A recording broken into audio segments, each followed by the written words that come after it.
Alors, nous sommes de retour pour continuer. Cette fois-ci, nous allons parler des évangéliques et de la question politique. Cela est très important pour donc conclure ce cours que nous avons commencé depuis là. Alors, quand nous parlons des évangéliques et la politique, il importe de savoir que depuis longtemps, les évangéliques, surtout les évangéliques d'Afrique, ont décrié la politique et s'en sont détournés. Cependant, depuis les années 1960, les choses ont semblé quand même prendre une autre tournure. Et plusieurs exemples, bien sûr, le démontrent. Et c'est pourquoi, en 1968, Leighton Ford souligne la possibilité pour le chrétien d'entrer en politique. Puisque nous sommes chrétiens, dit-il, l'amour et la justice sont tous les deux notre affaire.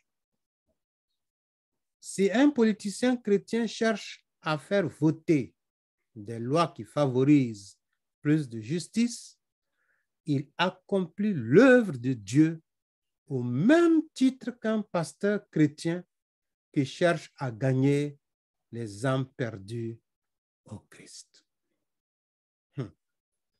Alors, comment est-ce que vous pensez? Qu'est-ce que vous pensez de cette affirmation?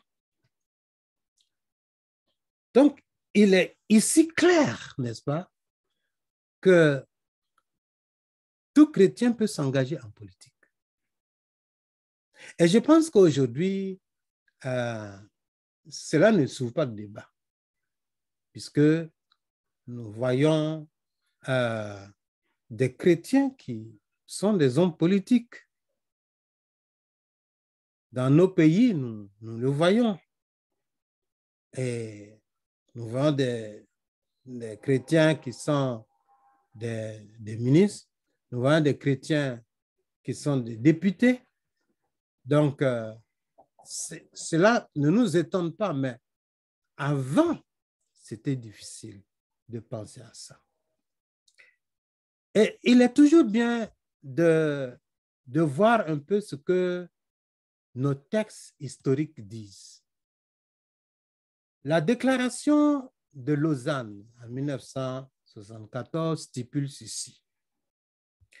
Nous affirmons que Dieu est à la fois le créateur et le juge de tous les hommes. Nous devrions, par conséquent, désirer comme lui que la justice règne dans la société, que les hommes se réconcilient et qu'ils soient libérés de toutes sortes d'oppressions. L'homme étant créé à l'image de Dieu, chaque personne humaine possède une dignité intrinsèque, quelle que soit sa religion ou la couleur de sa peau, sa culture, sa classe sociale, son sexe ou son âge. C'est pourquoi chaque être humain devrait être respecté et non exploité. Alors là aussi, nous reconnaissons avec humilité que nous avons été négligents et que nous avons parfois considéré l'évangélisation et l'action sociale comme s'excluant l'une l'autre. La réconciliation de l'homme avec l'homme n'est pas la réconciliation de l'homme avec Dieu. L'action sociale n'est certes pas l'évangélisation et le salut n'est pas une libération politique. Et le texte continue en ceci. Néanmoins, nous affirmons que l'évangélisation et l'engagement sociopolitique font tous deux parties de notre devoir chrétien. Tous les deux sont l'expression nécessaire de notre doctrine de Dieu et de l'homme, de l'amour du prochain et de l'obéissance à Jésus-Christ. Le message du salut implique aussi un message de jugement sur toute forme d'aliénation, d'oppression et de discrimination.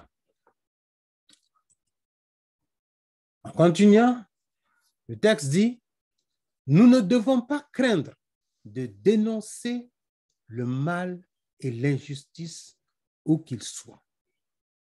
Lorsque les hommes acceptent Christ, ils entrent par la nouvelle naissance dans son royaume et ils doivent rechercher non seulement à refléter sa justice, mais encore à la répandre dans un monde injuste.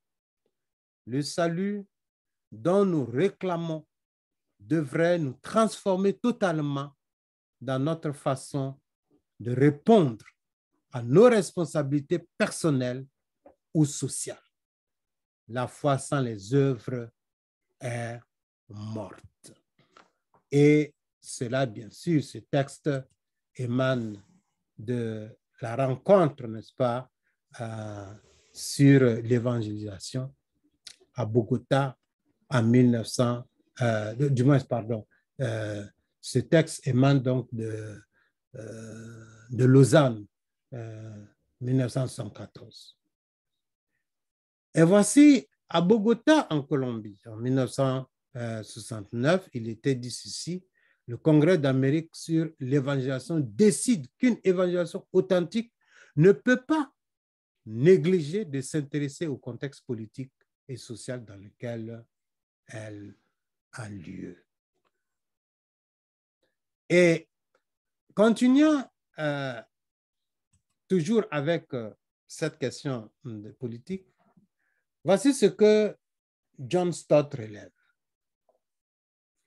Reconnaissons d'ailleurs qu'il ne suffit pas de faire du service social, parce que pour ça seulement les évangélistes sont forts. L'action et même l'agitation pour promouvoir des changements législatifs est une façon éloquente d'exprimer l'amour du prochain. Je pense que certaines personnes vont trembler en lisant cela. Bon, nous savons que John Stott, c'était l'un des grands évangéliques que le monde ait connu. Il est maintenant auprès du Seigneur. Ainsi, nous devons aller au-delà des soins que nous dispensons à des malades particuliers et militer pour la construction d'hôpitaux qui regroupent plusieurs spécialités médicales. Nous devons aller au-delà de l'aide alimentaire que nous prodiguons aux nécessiteux et militer pour un nouvel ordre économique international qui supprime la faim. Il continue en disant cela. Nous ne devons pas nous limiter à penser les plaies des blessés comme le bon samaritain, mais également prendre des mesures pour éliminer les brigands sur la route de Jéricho. Ne nous bornons pas à traiter chrétiennement les esclaves, mais exigeons l'abolition de l'esclavage lui-même. L'action politique, qu'on pourrait définir comme une forme d'amour qui cherche à établir la justice en faveur des opprimés, est un prolongement légitime de l'insistance biblique sur les actions pratiques de l'amour. Alors donc, si nous comprenons ici, nous voyons qu'en réalité, sur le plan des textes des évangéliques, nous voyons que non seulement les grands textes nous montrent que l'engagement politique est une nécessité, mais cette nécessité, en fait, est orientée par deux choses.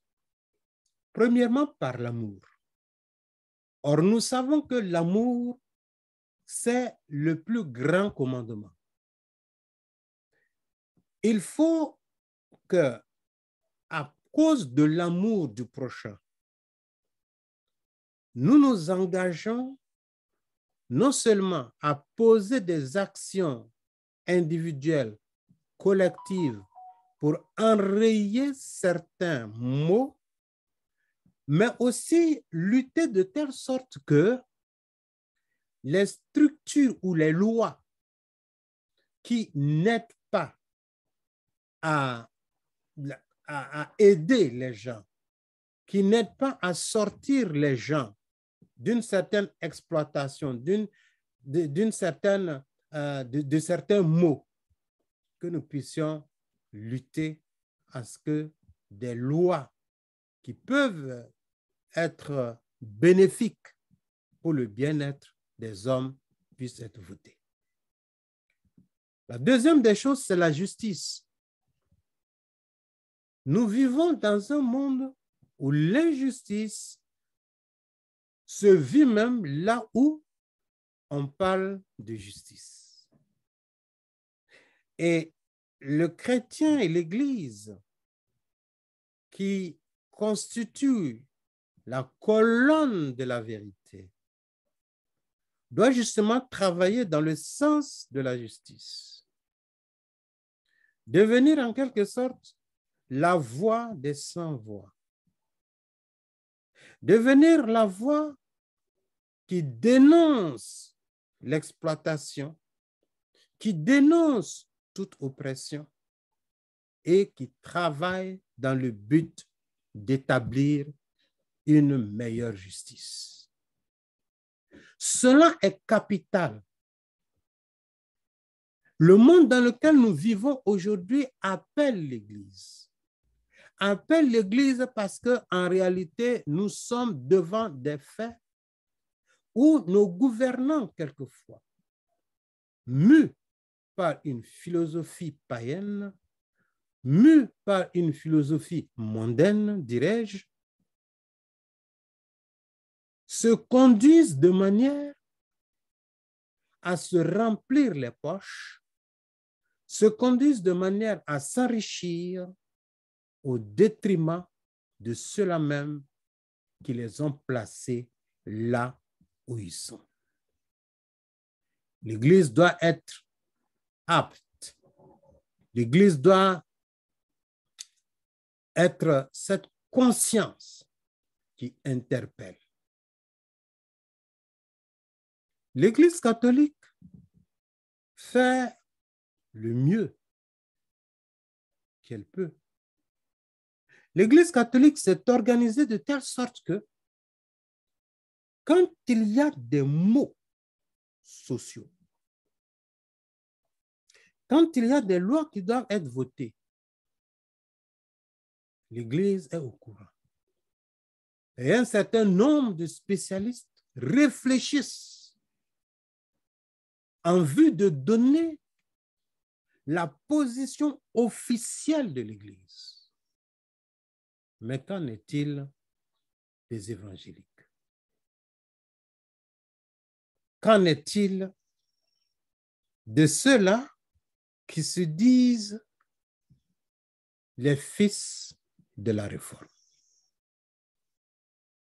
Il est important pour chacun de nous de réfléchir sur cela et de voir comment nous pouvons avancer de sorte que le Dieu créateur soit honoré et que tout ce qui est posé comme action dans ce monde-là, que cela soit posé de manière à ce que notre Dieu, ce Dieu qui a tout créé et qui nous a placés dans ce monde, que nous puissions refléter réellement sa personne.